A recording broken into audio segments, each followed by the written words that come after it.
Good day and welcome to another week of A Week at the Plot.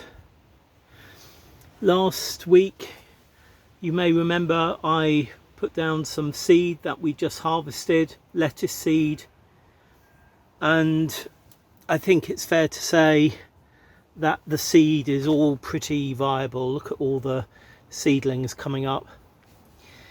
I think I put more that side than I did this side. There's some coming up here. Oh, there's a weed.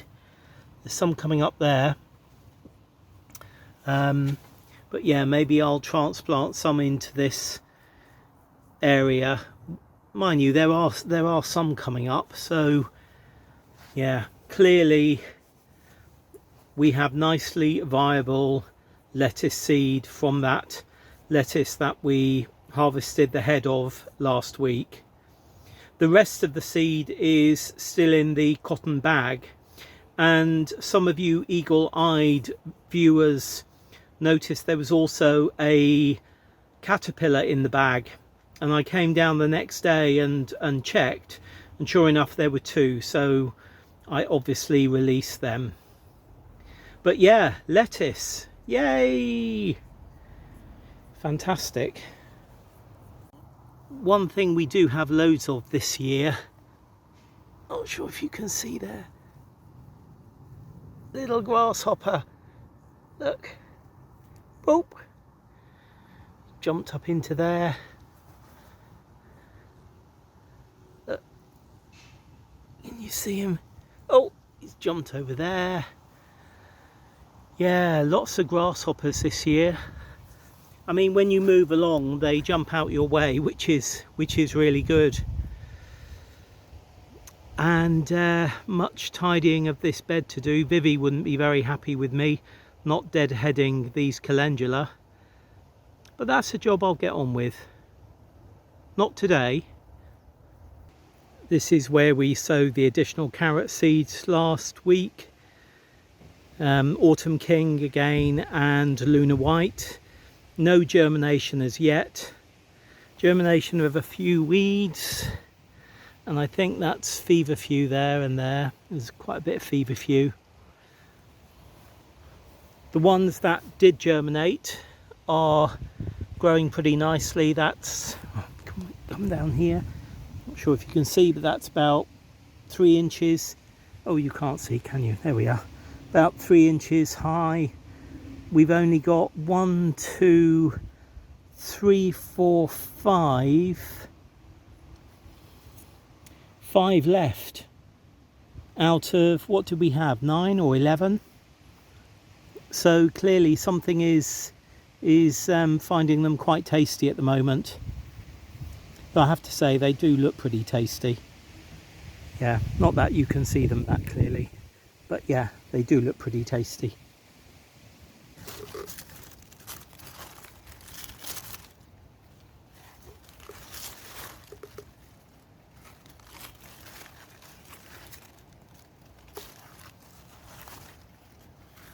With the weather that we've got at the moment, we're back to watering things daily, and that's really sort of taking up my time, or certainly every other day. The courgettes, which are over here, are really beginning to go over now in terms of the leaf, but you can see over there the courgettes are still developing. You know, you can see down there, that one's come over from there, one's developing in there. Well, there's sort of like new growth coming here. Or there's one that has gone a bit brown at the end, so I'm going to cut that one off. But yeah, let me get out my shadow out of the way. These leaves are going to need some attention, and then that will mean I'll be able to do more weeding as well. You know, the thing is, I don't know if you can see, but the if we come in closely, can you see the, oh, I can't do it. No, the spikes on the, yeah, you can just see the spines on the leaves of the on the stems rather, of the courgettes. They really are quite prickly, as are the cucumbers as well. But yeah, these are needing watering each day at the moment just to keep them going. And the tomatoes over there are also being watered daily. They should be weeded daily at the moment as well, but that's not happening. But what is going to happen is a first harvest of a tomato for the year.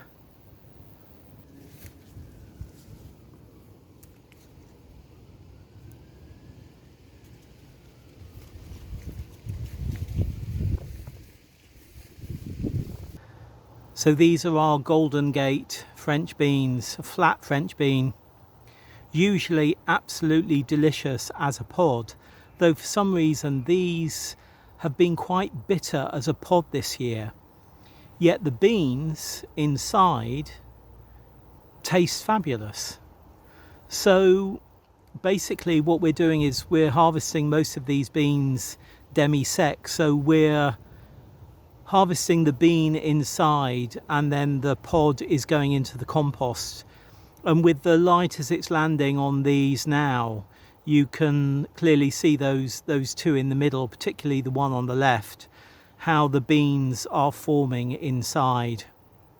And when I say demi-sec, we harvest them basically like this, and then after depodding we freeze the beans. So the beans themselves haven't dried, so they're still semi-dried, so basically demi-sec. But I'm just loving this light, I really am. It's just glorious, it really is. You know, going from a disappointment about how bitter the pod was this year to how gorgeous the harvest is going to be despite that, because of the beans inside, that really is quite a joy. It really is. Yay! The first tomato harvested. I mean, it's not going to be a great tomato year for us this year. I mean, it's not a great year for us this year, full stop. This is a Black Krim. It's softening, but I think is most probably going to need about 3 or 4 days on our windowsill at home, and it will really ripen up. Our Black Krim are more sort of greeny reddy than sort of going to direct blackness. I'm not sure whether that's because we've saved seed over a number of years, but they taste absolutely glorious. And of course, you know, maybe we can cut this one open in like 3 or 4 days time and have a look at inside, because that's where the sort of gorgeous color really is. And I can smell it, but I can also not smell it enough that I know it's not fully ripe at the moment, if you see what I mean. In a few days time this will just smell absolutely glorious. So I've picked it now because last year quite a lot of our Black Krim and also some of the Brad's atomic, not kitten, grape got pecked by magpies. And I knew they were being pecked by magpies because when I came around the corner of the hedge one day, I saw magpies picking at the Black Krim.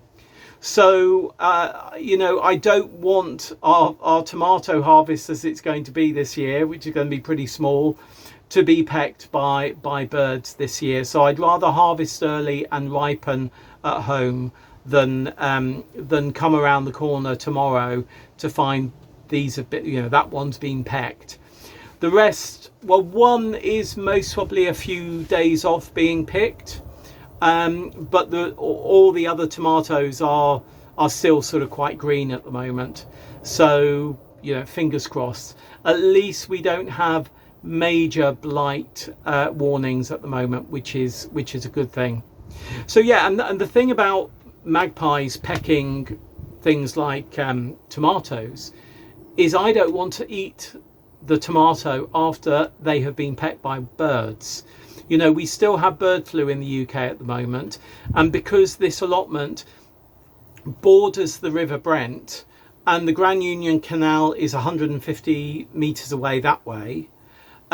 We have a lot of wildfowl around here, and that's why all of our chicken coops from our chicken keepers are covered by tarpaulin, so that no bird droppings can drop into those cages, because it's really important to keep bird flu at bay. You know, we went through the pandemic and still going through the pandemic in many ways, and we don't want another one. So yeah, always best to be cautious. We used to have a parakeet line on our apple tree, and somebody said to me, oh, you can just cut the you know, the apple in half and not eat the bit that the parakeets eaten. But no, I wouldn't do that. You know, if wildlife has taken something, then I'm afraid I need to say goodbye to it. You know, I'll be joyous that it has grown.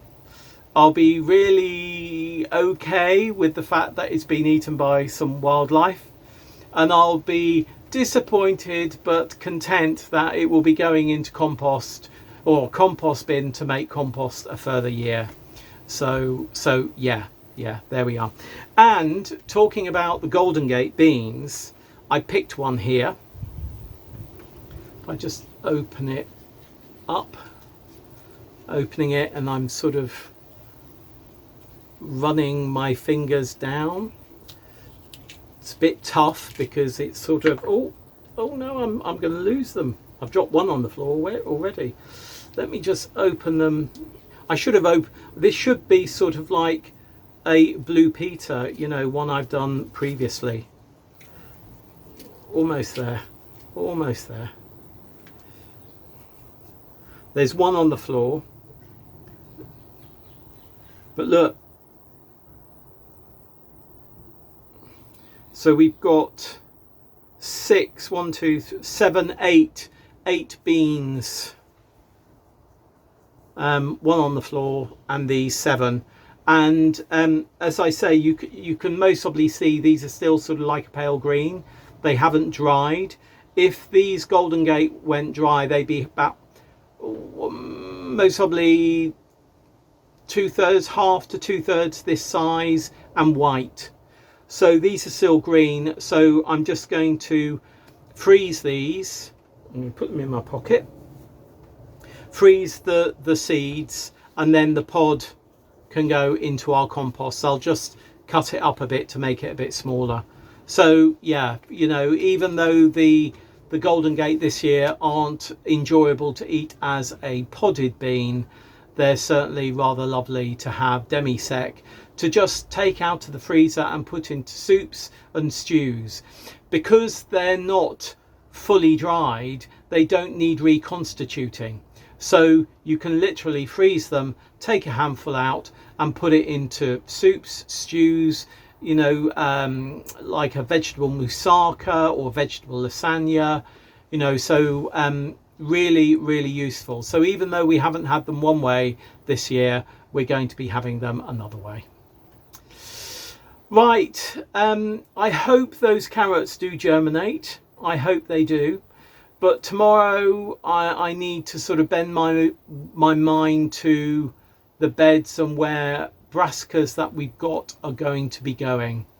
But yeah, tomorrow or the next day. Anyway, stop waffling, Paul. Stop waffling. See you very soon. Bye. Good day. Well, it's raining. Not sure if you can see on camera. We've had quite a downpour over the last hour.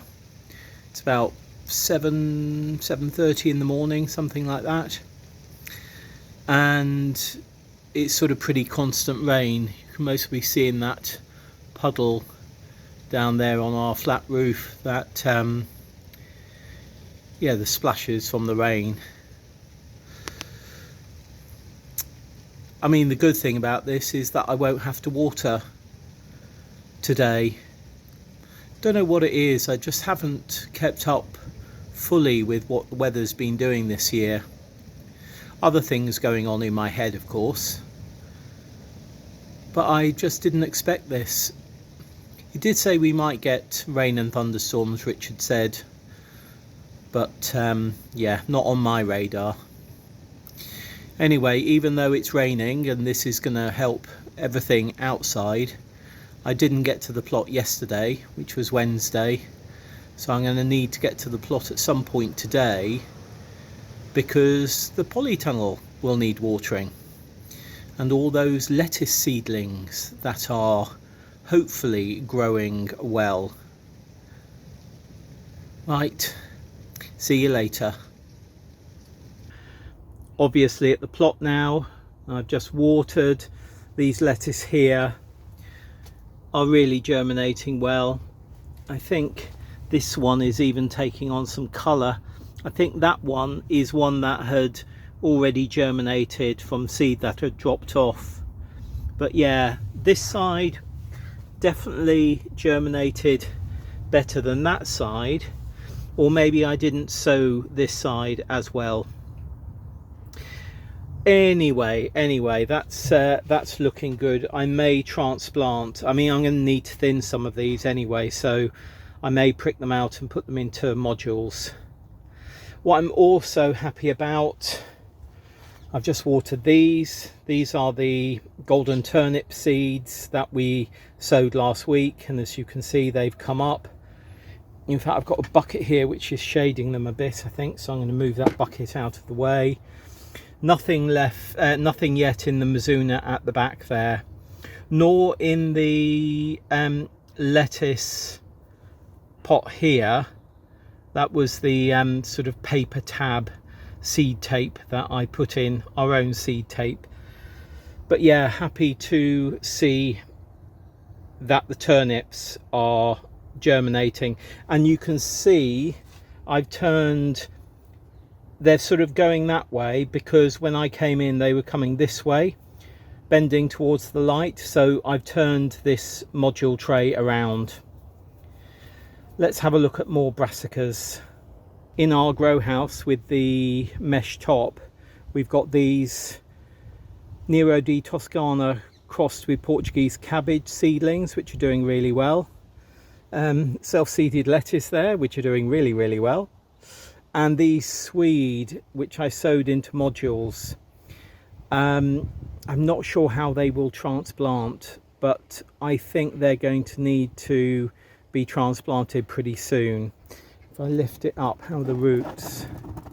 Oh yeah, you can see some roots coming out the bottom there. How are these? These should have more, I think. Yeah. I think these are okay in here for another few weeks. Ideally, if I could get them in, I would. These, I think, maybe at the weekend. We'll see if we can get them in, or next week, if not. And that's the what I'm pondering, where to put them in. Ideally, the brassicas would go into one of our long beds. We've already got brassicas in here, which are growing fine, but there is some room in there.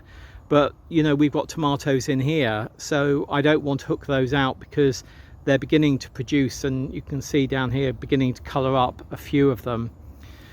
The bean bed is another one. You know, the Golden Gate are beginning to go over. I think the Madeira Maroon in the middle are beginning to die back, and the runners on the right are still sort of going great guns. The Madeira Maroon and the runners, we're going to, well, in fact, all of these are mainly for seed saving, for eating over the winter this year. So, you know, I don't want to rip those out when they're doing really well. So I really need to think. And then we come over here where we've had another long bed where I feel our courgettes and our cucumbers are beginning to go, and maybe this would be a good place for the Portuguese cabbage crossed with Nero di Toscana to go in. I think we've got another bed that the swede could go into.